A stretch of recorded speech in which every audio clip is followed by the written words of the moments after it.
Hello, and welcome back to Hitman 2 and the Chasing a Ghost mission set in Mumbai. And today we are going to be taking care of the In Cahoots challenge, which entails killing both Vanya Shah and Darwood Rangin with a boat. Basically, we're going to drop a boat on their heads. So for this one, all we need to bring with us will be essentially our silenced pistol. We are also bringing the lockpick, but I do not believe we actually end up using the lockpick because we do attain a key. So right from the start, off the bat, what we're going to do is we are going to make our way into the shawls or the slums, and we are going to acquire ourselves some lethal poison. So straight down the main street, off to our right, into the shawls and up to the second floor, which is basically the top floor, and around to our right, and we're going to go round to the back of the Kashmirian's apartment and duck in through the window, and in the middle of the room here we will find ourselves some luggage, and amongst that luggage we will find some lethal poison. So with that now acquired, we can move on and eliminate our non-target target for the day, which will be the maelstrom. So we're just going to duck back out of the window, walk along the balcony to the corner and slide down the drain pipe to the ground. So from here we now need to make our way to the junkyard area, and the fastest possible route, I'm believing, will be around the edge just by the train yard area here.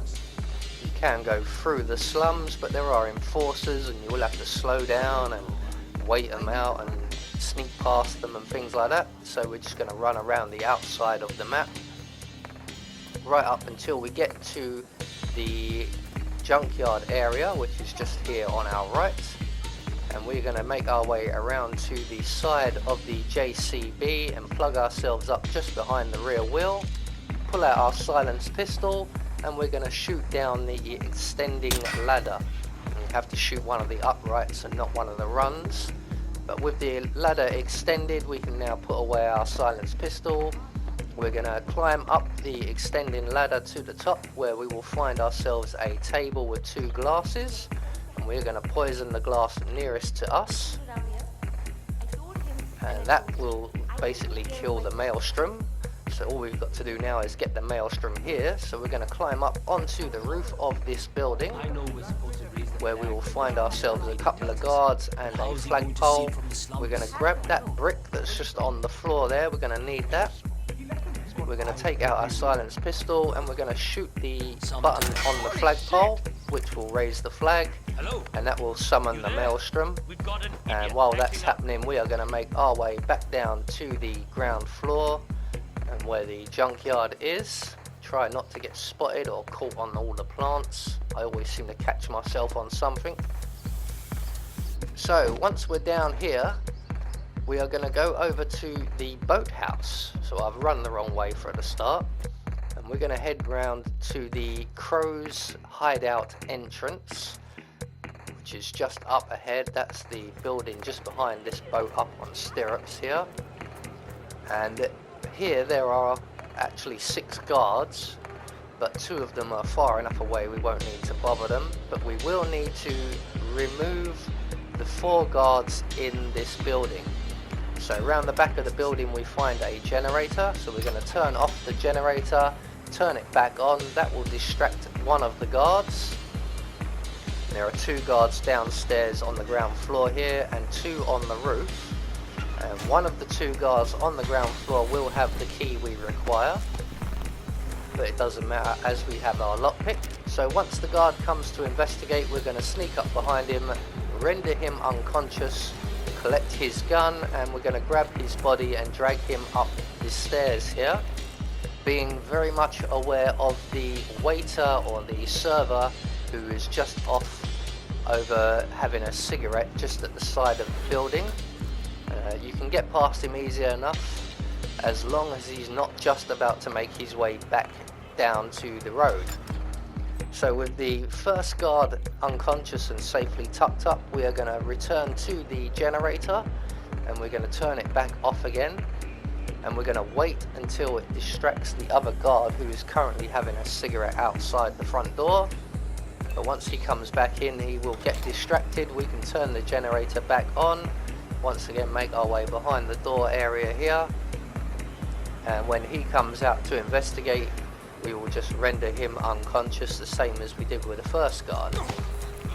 But this guard, like I said, has the key, so we don't have to drag his body up any stairs. Instead, we're going to drag his body down some stairs.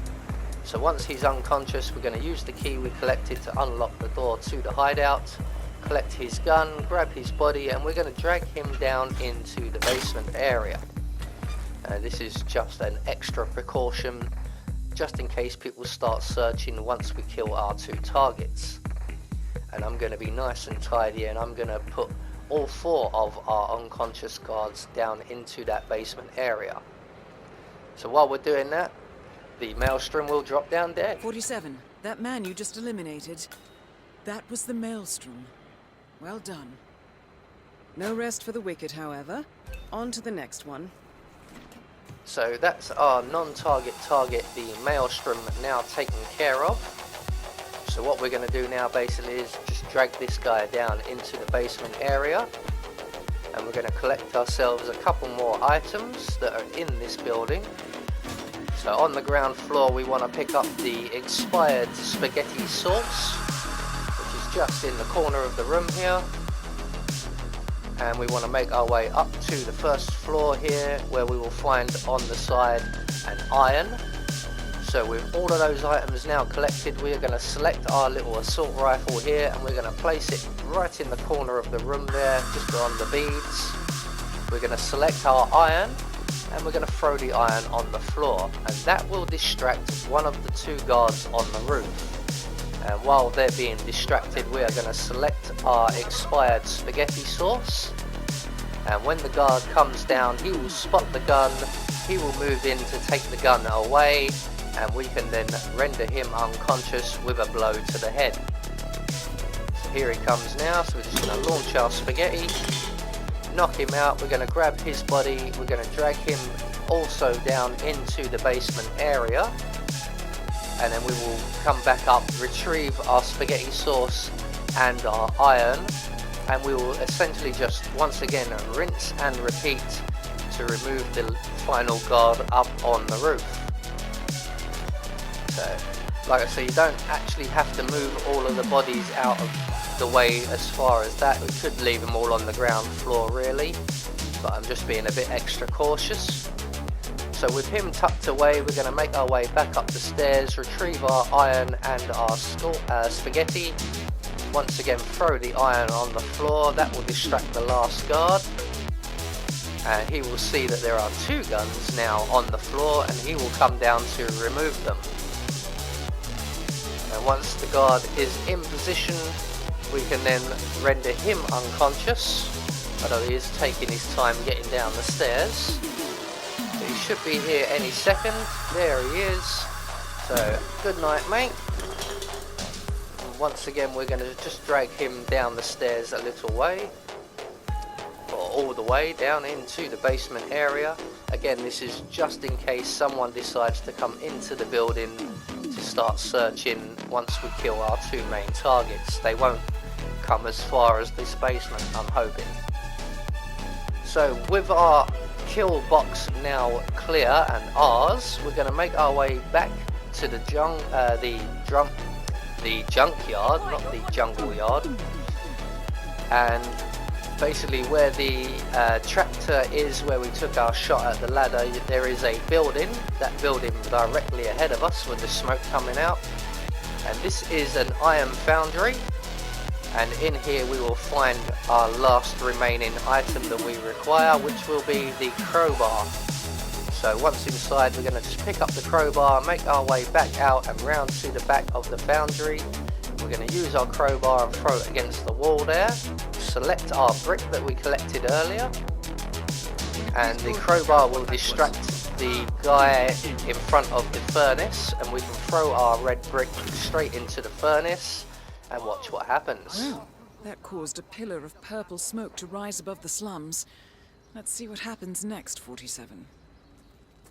So we're going to retrieve our 47? crowbar. Shaw and Rangan are both on the move. I think they're heading for the beach area near the slums. And with our crowbar recollected, because we do need that, we're going to make our way back to our kill box, the crow's hideout, and we're going to make our way back up onto the roof. So that green oblong you can see in the distance up on the roof there, that is the boat we are going to be dropping on our targets. Now you can do this with a bullet. I've done this many times with a sniping rifle from a distance, but I thought for this video we would get in nice and close. So all we got to do once we acquire the roof is sit here and wait, and you can see where I'm stood there, or crouched. That's where I recommend staying, although I do move closer, which could be a mistake because it does make you visible to the people down below, and there are bodyguards there. So Vanya Shah has arrived, so we're just waiting now on the arrival of Darwood Rangan before we drop the boat on both of their heads. That's Vanya Shah and Darwood Rangan both confirmed killed. Very nicely done. Mission completed. Time to find an exit. So that will get us the In Cahoots challenge once the boats landed on their heads. And all we got to do, as Diana suggests, is make good our escape. And I'm going to head for the nearest exit, which will be the docks, where we have a boat waiting for us. So there you go, that's the In Cahoots challenge. I have been Anubis, and I will see you all in the next video.